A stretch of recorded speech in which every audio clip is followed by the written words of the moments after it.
Bismillahirrahmanirrahim. Assalamualaikum warahmatullahi wabarakatuh. Apa kabar saudara semua? Semoga sehat walafiat. Kita akan diskusikan tentang berdagang. Berdaganglah karena 9 dari 10 pintu rezeki itu adalah dari berdagang. Ini adalah pengalaman kami semuanya ketika menuntun wirausaha para generasi muda sehingga mereka menjadi insan-insan yang mandiri. Nah, saudara, suatu hari kami bertemu dengan seorang anak muda. Dalam kesan kami, anak muda ini telah dididik dengan baik oleh ayah bundanya. Jadi dia menunjukkan perilaku yang baik. Dalam kesan kami, dia ini bersemangat ya, mempunyai motivasi untuk hidup lebih baik. Nah, kami yang berperan sebagai peneliti waktu itu berkomunikasi, mencoba menyelami, mencoba untuk mengerti pikiran dan perasaannya. Kalau dalam bahasa penelitian ini disebut sebagai Verstein ya. Tulisannya itu VERSTEHEN.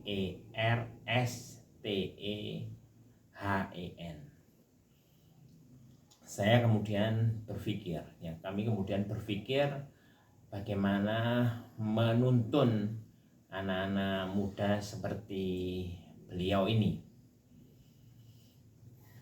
Saudara-saudara, jika misalnya rezeki kita itu banyak ya, dan sangat banyak, insya Allah ada suatu jalan keluar ya, selain jalan keluar yang lain tentu saja. Karena itu kita semuanya berharap Tuhan yang Maha Pemberi rezeki itu memberikan rezeki yang banyak dan sangat banyak. Rezeki yang banyak dan sangat banyak itu akan sangat bermanfaat, antara lain misalnya untuk menyebarluaskan ilmu pengetahuan, untuk menuntun anak-anak muda dan orang-orang baik untuk menjadi mandiri. Mandiri itu maknanya menjalankan kehidupannya dengan memberikan manfaat yang sebesar-besarnya kepada orang lain. Kita semuanya sudah bercita-cita misalnya memberikan beasiswa, membangun pendidikan gratis, memberikan diklat gratis, misalnya pertanian, kehutanan, peternakan, perikanan, dan kewirausahaan secara umum ya. Nah, menuntun untuk menjadi wirausaha itu sebenarnya adalah pekerjaan yang berkelanjutan ya. Jadi tidak mungkin langsung jadi. Ini perlu waktu. Akan tetapi di era teknologi informasi dan komunikasi yang seperti sekarang ini, rentang waktu yang sangat panjang itu ternyata bisa diperpendek. Kami mempunyai pengalaman langkah-langkah membimbing para wirausahawan pemula ya. Yang pertama itu adalah mengenal. Terus yang kedua itu adalah memotivasi. Yang ketiga itu memberikan atau menularkan kemampuan kewirausahaan berupa knowledge, skill, dan attitude ya. Terus kemudian membimbing atau menuntun mereka praktek wirausaha. Nah, penjelasan dari langkah-langkah ini adalah sebagai berikut ya. Yang pertama itu mengenali. Nah, pada tahap ini kita mengenali mereka ya.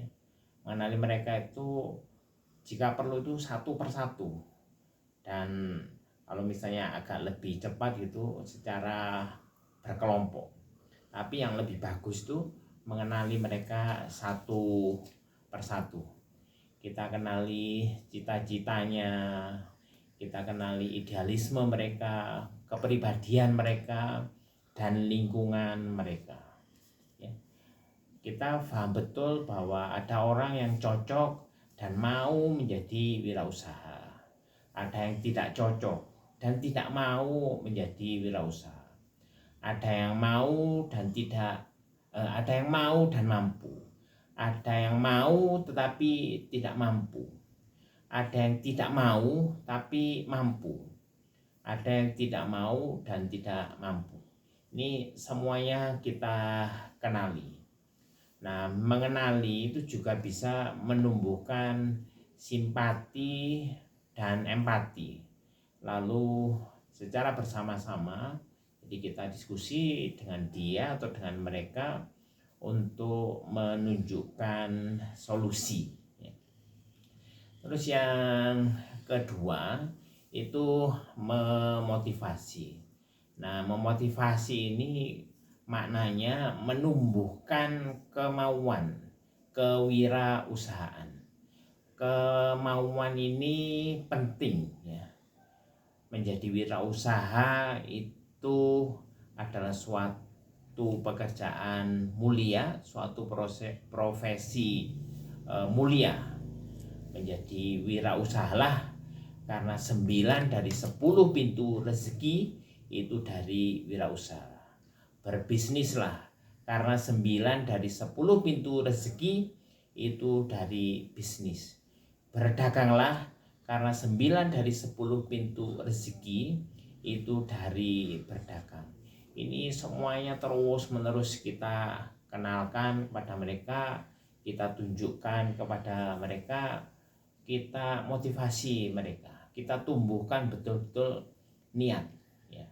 Seperti juga ada ungkapan dalam bahasa Inggris, you can bring a horse to a river, but you cannot force it to drink. Tidak bisa kita itu memaksa. Yang bisa kita lakukan itu adalah menumbuhkan niat. Yang kita bisa lakukan itu adalah menyiapkan lahan yang subur untuk tumbuhnya tanaman.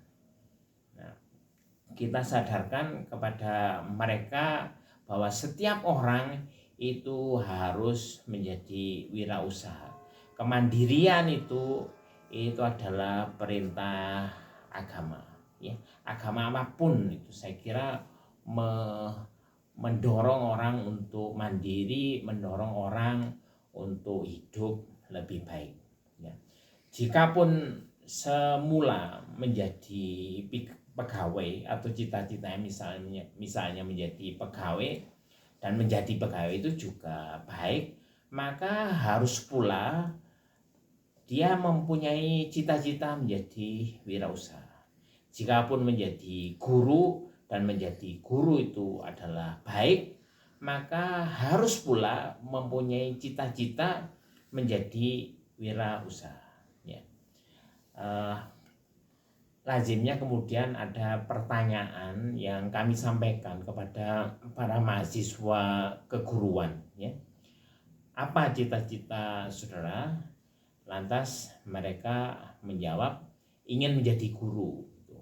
Ada yang menjawab, ya tentu saja kami ingin menjadi guru. Ada lagi yang menjawab, yo mesti aja kita kepingin menjadi guru. Dan lain-lain variasi jawaban. Lantas kemudian ketika kita sampaikan kepada mereka, tidak adakah di antara saudara yang bercita-cita menjadi kepala sekolah? Tidak adakah di antara saudara yang bercita-cita menjadi kepala dinas pendidikan misalnya? Tidak adakah di antara saudara yang bercita-cita memiliki sekolah dan memiliki sekolah-sekolah? Barulah kemudian para mahasiswa keguruan itu tersentak. Ya. Sama ketika Misalnya kita tanyakan kepada para mahasiswa kedokteran, apa cita-cita saudara? Ya, mereka akan menjawab jadi dokter.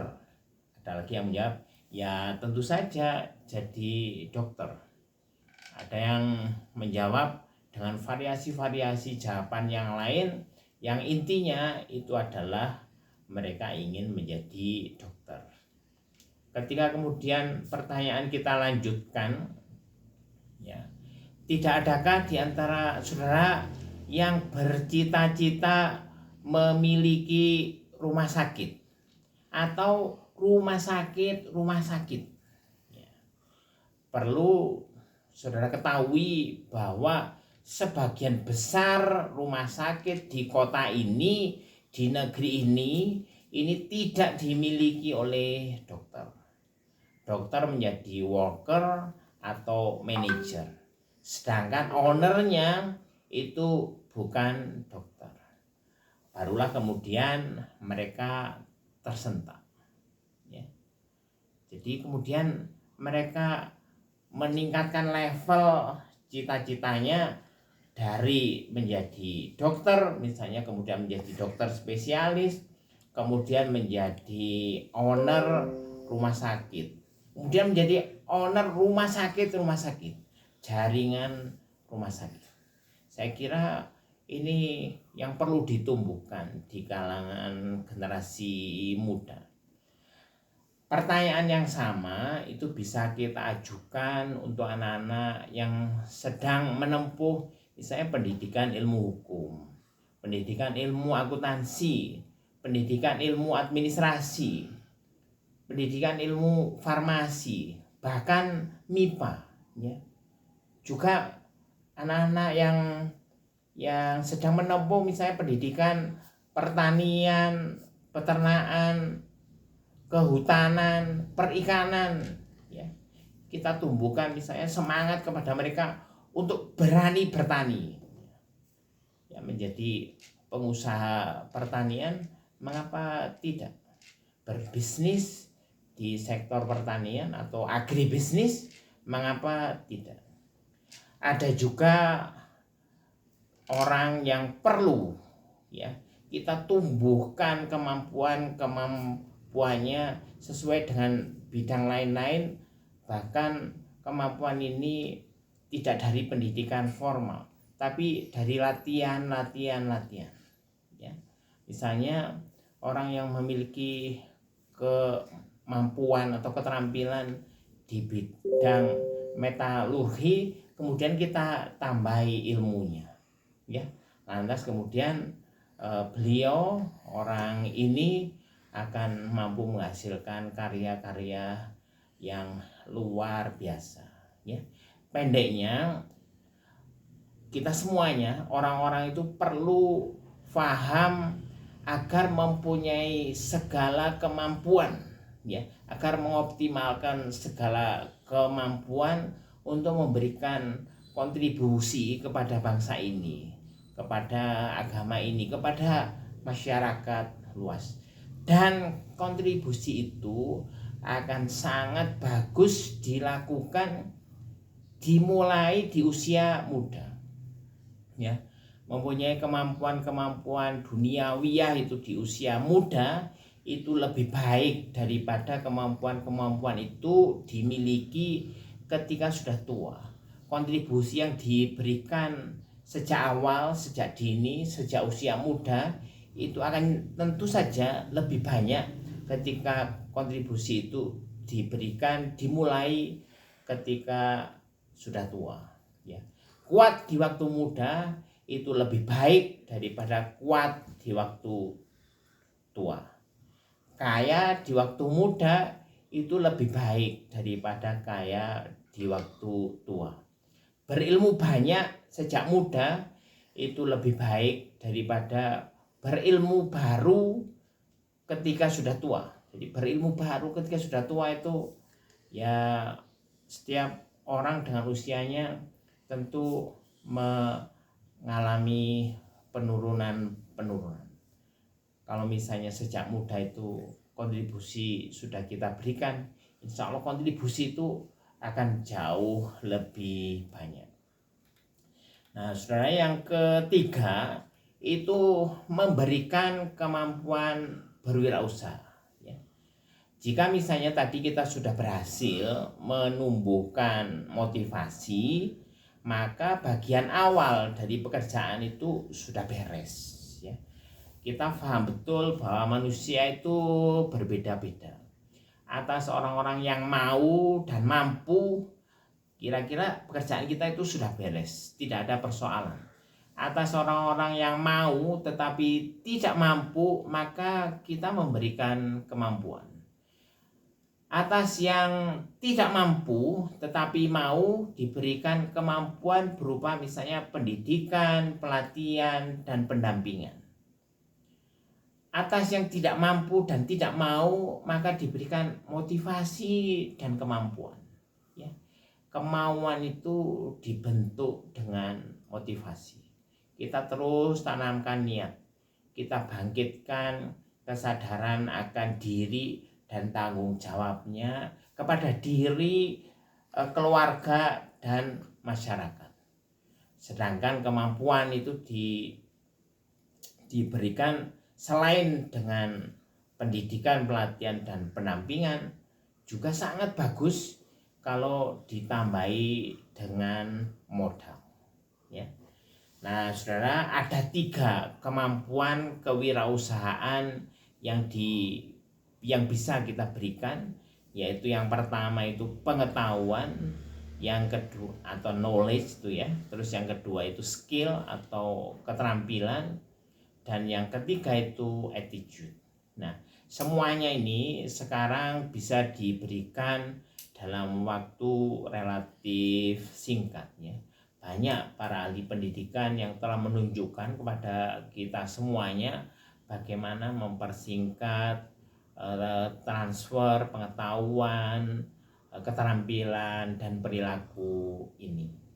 Kita tentu berterima kasih kepada para ahli pendidikan itu. Nah, kemudian saudara, berturut-turut berdasarkan durasinya itu sebenarnya yang bisa kita berikan itu adalah knowledge, terus skill, dan attitude. Nah, pengetahuan ini bisa berupa pengetahuan teknis ya. Yang pengetahuan ini secara khusus itu diberikan melalui pendidikan, sedangkan skill itu diberikan dengan pelatihan. Kalau pelatihan ini memang waktunya lebih lama ya. Terus yang ketiga itu membentuk attitude. Membentuk attitude ini sebenarnya juga perlu waktu yang lebih panjang lagi ya. Jadi berturut-turut tadi durasinya itu mulai dari pendidikan, pelatihan ya, yang merubah knowledge, skill, dan attitude. Merubah knowledge itu, menambah knowledge itu lebih pendek. Terus kemudian merubah skill atau meningkatkan skill itu lebih panjang. Dan attitude ini waktunya lebih panjang lagi. Tapi semuanya bisa kita lakukan. Dan biasanya kemudian para ahli itu mempersingkatnya misalnya dengan semacam asrama begitu ya. Asrama, atau kalau di dalam pendidikan keagamaan itu disebut pesantren. Pesantren itu tempatnya para santri. Ya, jadi orang ditempatkan di suatu tempat tertentu secara intensif, ditingkatkan knowledge, skill, dan attitude-nya. Nah, ada tambahan lagi yang biasanya juga diberikan kepada para wirausahawan, itu adalah terkait dengan attitude untuk memiliki keberanian, keuletan, terus mampu berkomunikasi dengan baik ya. Jadi mereka harus betul-betul mampu berkomunikasi dengan baik, misalnya secara lisan, secara tulisan, dan juga misalnya dengan sikap yang bagus ya. Juga yang sangat penting yang ditularkan kepada para wirausahawan pemula itu adalah sikap-sikap yang jujur, amanah, dan juga cerdas ya, smart menghadapi situasi dan kondisi. Nah, terus saudara, yang keempat itu membimbing praktek berwirausaha. Wirausaha itu seperti juga leadership atau kepemimpinan ya, dan beberapa pendidikan yang lain itu kira-kira gambarannya itu seperti membimbing orang berenang ya. Berenang mengarungi kehidupan. Berenang itu tidak bisa hanya diajarkan di kelas. Harus begini, harus begitu, tidak bisa. Harus praktek. Harus terjun di sungai atau di kolam begitu, atau nantinya kalau sudah pinter banget itu di samudra kehidupan ya. Harus praktek. Ini persis seperti menuntun anak-anak yang baru belajar berjalan. Anak-anak itu tidak boleh dituntun terus kan, harus dibiarkan belajar bertahap, langkah demi langkah, step by step. Anak juga tidak boleh tentu saja dibiarkan terus ya. Jadi anak tidak boleh dituntun terus, tidak boleh dibiarkan terus, anak tidak boleh tidak bolehkan terus. Harus diberi harus ada seni ya, seni untuk menuntun itu ya. Jadi misalnya tidak boleh diberi jangan terus ya.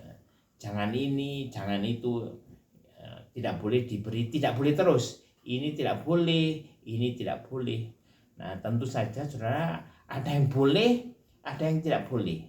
Ada yang jangan, tapi juga ada yang harus. Prinsipnya itu yang baik itu tentu saja harus dilakukan dan boleh dilakukan, yang tidak baik itu tidak boleh dilakukan. Ada yang wajib, ada yang sunnah, ada yang mubah, ada yang haram ya. Wajib itu artinya itu harus dilakukan, sunnah itu maknanya itu baik dilakukan, mubah itu boleh, kalau haram itu artinya itu tidak boleh. Nah, semua ini adalah bagian dari proses pembimbingan ya. Termasuk juga pembimbingan misalnya bagaimana menghadapi resiko, bagaimana menghadapi situasi genting ya, bagaimana mengatasi gugup gitu ya, bagaimana mengatasi dredeg gitu ya, bagaimana menghadapi krisis. Termasuk juga yang sangat penting, bagaimana setelah semua daya upaya itu dioptimalkan, itu kemudian menyerahkan semuanya kepada Tuhan Yang Maha Esa. Ini yang disebut tawakal, pasrah, atau nerimo, atau lego, atau lilo, atau ridho. Nah, saudara, bagian penting dari uraian yang panjang ini adalah bahwa berdaganglah, karena 9 dari 10 pintu rezeki itu adalah dari berdagang. Wallahu a'lam bishawab.